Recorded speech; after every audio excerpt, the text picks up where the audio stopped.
Olá, seja bem-vindo ou bem-vinda à análise da ata do Copom da reunião de número 262. Sou Estevão Moraes, Macro Research Analyst da Risco Asset Management Júnior e vou ter a satisfação de poder fazer alguns comentários sobre esse instrumento de divulgação da política monetária brasileira, bem como as perspectivas do mercado e os possíveis desdobramentos. A atualização da conjuntura econômica e do cenário do Copom revelou um ambiente externo mais adverso, com incertezas sobre a flexibilização da política monetária nos Estados Unidos e a queda sustentada da inflação em diversos países. Os bancos centrais das principais economias do mundo estão focados em promover a convergência das taxas de inflação para suas metas, o que demanda cautela por parte dos países emergentes.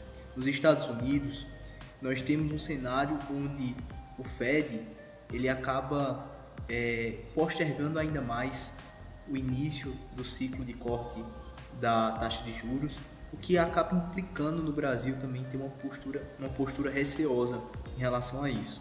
Os cenários e as análises de risco, elas destacam a incerteza global e a resiliência da atividade doméstica com expectativas desancoradas. Também há a preocupação com a inflação de alimentos e serviços, além de impactos econômicos da tragédia no Rio Grande do Sul, que nós deveremos continuar analisando e percebendo como a economia brasileira vai reagir, principalmente o governo federal, através da destinação de recursos. A discussão do Copom ressaltou ali a importância dos vértices mais longos na curva de juros para uma oferta e demanda de crédito, o que acaba acendendo um sinal também de alerta para que nós possamos continuar analisando o cenário e vendo qual vai ser a decisão da próxima reunião. Na discussão propriamente dita sobre a condução da política monetária, a maioria do Copom considerou a redução da taxa Selic em 0,25 ponto percentual apropriada, devido à desancoragem das expectativas de inflação e ao cenário externo adverso.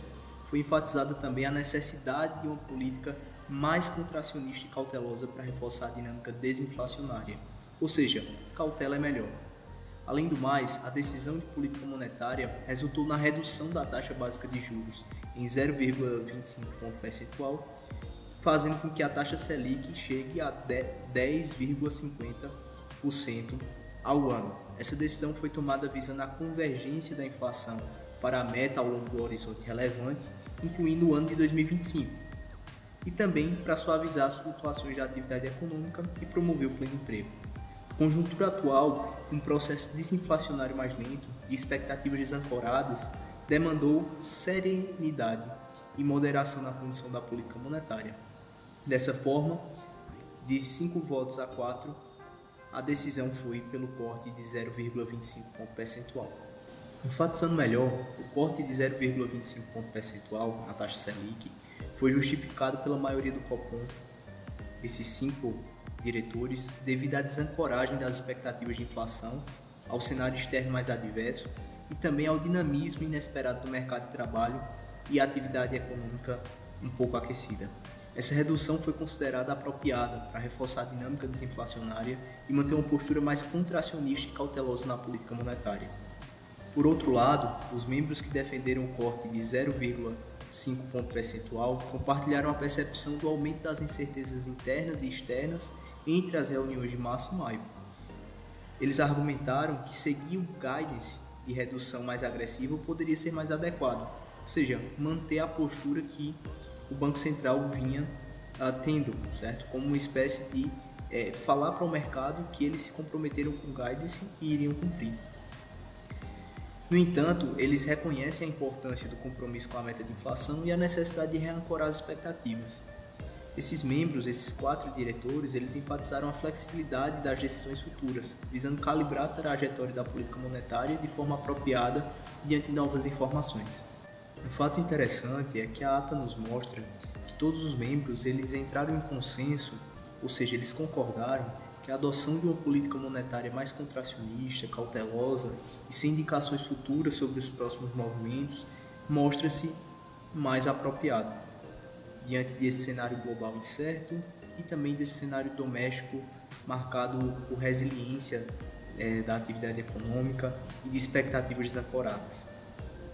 Dessa forma, vejamos os próximos passos. O trecho que eu mencionei da ata é uma forma de contornar o cenário de divergência entre os diretores. A partir da próxima reunião, nós não temos mais forward guidance, ou seja, uma orientação futura, uma perspectiva de corte. Dessa forma, será que a decisão será unânime? Fica o questionamento. Quais serão os próximos passos do Banco Central do Brasil? Quando novos diretores chegarem, através da indicação do presidente Lula, bem como quando Roberto Campos Neto deixar de ser presidente. Como o Banco Central agirá? Mais cortes?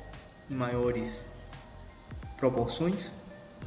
Só o tempo dirá, mas essa ata deixa bem encaminhado a postura que o Banco Central do Brasil deve adotar nos próximos meses. De olho na inflação futura, vamos continuar torcendo por uma postura íntegra, ética e transparente do Banco Central do Brasil. Que nós possamos chegar lá na frente melhores que agora. Um abraço, continue nos acompanhando. Até a próxima.